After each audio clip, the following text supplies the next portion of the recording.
राधे राधे भक्तों, आज हम आपको रविवार के व्रत की विधि और रविवार के व्रत की कथा सुना रहे हैं। विधि इस प्रकार से है। यह व्रत सभी मनोकामनाओं की पूर्ति करने वाला है, मान सम्मान में वृद्धि तथा शत्रु को क्षय करने वाला है। प्रातःकाल स्नान आदि से निवृत्त होकर स्वच्छ वस्त्र धारण करें, पवित्र स्थान को लीप कर सूर्य देव की पूजा करें, शांत चित्त होकर परमात्मा का स्मरण करें। भोजन एक ही समय कर लें, तेल और नमक युक्त भोजन ना ग्रहण करें। भोजन तथा फलाहार सूर्य अस्त होने से पहले ही कर लेना चाहिए। यदि भोजन करने से पूर्व सूर्य छिप जाए तो दूसरे दिन सूर्य के उदय हो जाने पर अर्घ देने के बाद ही भोजन करें। व्रत के अंत में कथा जरूर सुननी चाहिए। अब कथा शुरू करते हैं। एक बुढ़िया थी। वह प्रत्येक रविवार को सवेरे ही गोबर से घर लीपकर स्नान आदि करके भगवान की पूजा करती थी। फिर भोजन तैयार करके भगवान को भोग लगाकर स्वयं भोजन करती थी। श्री हरि की कृपा से उसका घर सभी प्रकार के सुख एवं धन धान्य से पूर्ण था। किसी प्रकार का विघ्न या दुख नहीं था। सब प्रकार से घर में आनंद रहता था। उसकी एक पड़ोसन, जिसकी गऊ का गोबर वह बुढ़िया रोज लाया करती थी, उस बुढ़िया की संपन्नता से जलने लगी।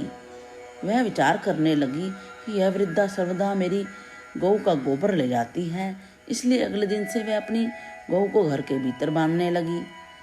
वह रविवार का दिन था। बुढ़िया गाय का गोबर ना मिलने के कारण अपना घर ना लीप सकी। उस दिन उसने ना तो भोजन बनाया, ना भगवान को भोग ही लगाया और ना स्वयं भोजन किया। इस प्रकार से उसने निराहार व्रत किया। रात्रि हो गई, वह भूखी सो गई। रात्रि में भगवान ने उसे स्वप्न में दर्शन दिए और भोजन ना बनाने तथा भोग ना लगाने का कारण पूछा।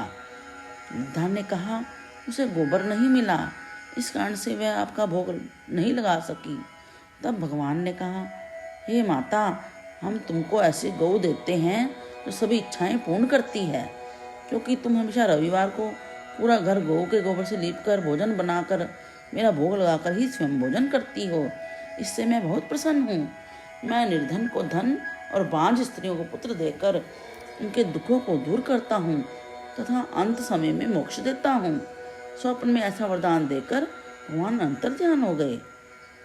प्रातः जब वृद्धा की आंखें खुली, उसने देखा कि आंगन में अति सुंदर गऊ और बछड़ा बंधे हुए हैं। गऊ और बछड़े को देखकर वह वृद्धा अत्यंत प्रसन्न हुई और उनको घर के बाहर बांध दिया।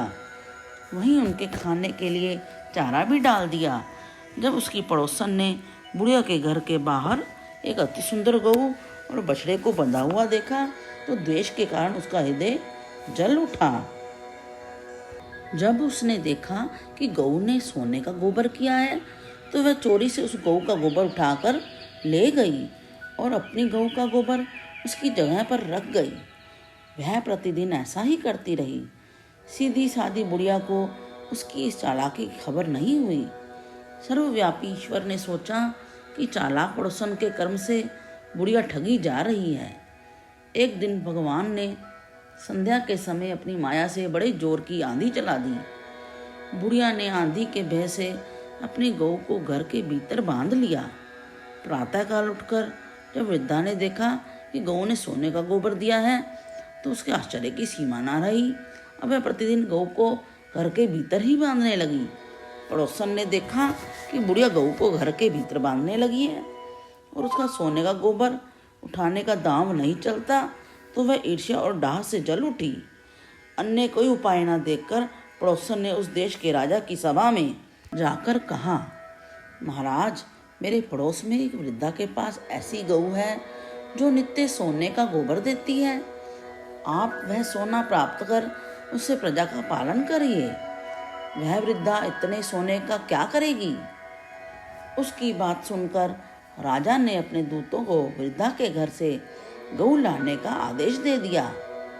वृद्धा प्रातः भगवान का भोग लगाकर भोजन ग्रहण करने ही जा रही थी कि राजा के कर्मचारी गऊ खोलकर ले गए। वृद्धा बहुत रोई, चिल्लाई, किंतु राजा के कर्मचारियों के सामने कोई क्या कहता। उस दिन वृद्धा गौ के वियोग में भोजन ना कर सकी और रात भर रो रोती रही। ईश्वर से गौ को पुनः पाने के लिए प्रार्थना करती रही। राजा गौ को देखकर बहुत प्रसन्न हुआ, लेकिन अगले दिन सुबह जैसे ही वह उठा, सारा महल गोबर से भरा हुआ दिखाई देने लगा। राजा यह देखकर घबरा गया। भगवान ने रात्रि में राजा को स्वप्न में कहा, हे राजा, गाय वृद्धा को लौटाने में ही तेरा भला है।